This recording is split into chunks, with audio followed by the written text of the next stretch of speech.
Hello, কী করছেন সবাই? আশা করি রান্নাই করছেন। আমি এখন রান্নাঘরে এসেছি, রান্নাটা করে নেব। পনির মটর দিয়ে আমি সম্পূর্ণ নিরামিষ রান্না করব। এখন আমি পনির ভাজার জন্য 3 টেবিল স্পুন তেল নিচ্ছি। যখন আমি পনিরের তরকারি বানাই নিরামিষ, তখন আমি গোয়ালার কাছে দুধ নিয়ে বাড়িতে আমি দুধ ফাটিয়ে নিই, তারপরে জল ঝরিয়ে আমি এইভাবে পনির বানিয়ে নিই। পনির ভাজার পরে আমি অন্য একটা চুলাতে গরম জল রেখেছি, লবণ দিয়ে 10 মিনিট আমি ভিজিয়ে রাখবো।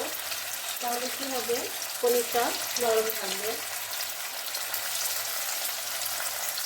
পনির ভাজা হচ্ছে, এই সময় একটা আমি মশলা করে নিচ্ছি। কাজু, বাদাম, কিশমিশ, বেশ কিছু কাঁচা লঙ্কা, হাফ ইঞ্চ আদা, একটা বড় সাইজের টমেটো, দারচিনি, লং, এলাচি। পনির আমি ভেজে নিয়েছি, ওই তেলেই আমি 2 টেবিল স্পুন তেল দিচ্ছি। একটু জিরে, তেজপাতা দিচ্ছি। তেলের উপর আমি 1/2 চা চামচ হলুদ দিচ্ছি। কালারের জন্য কাশ্মীরি লঙ্কা পাউডার 1/2 চা চামচ। এখন আমি মশলা দিয়ে মিডিয়াম গ্যাসে 5 মিনিট কষিয়ে নেব।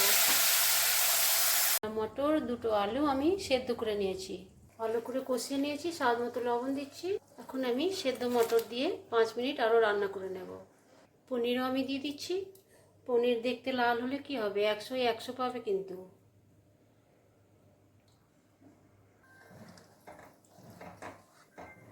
রান্না কমপ্লিট হয়ে গেছে।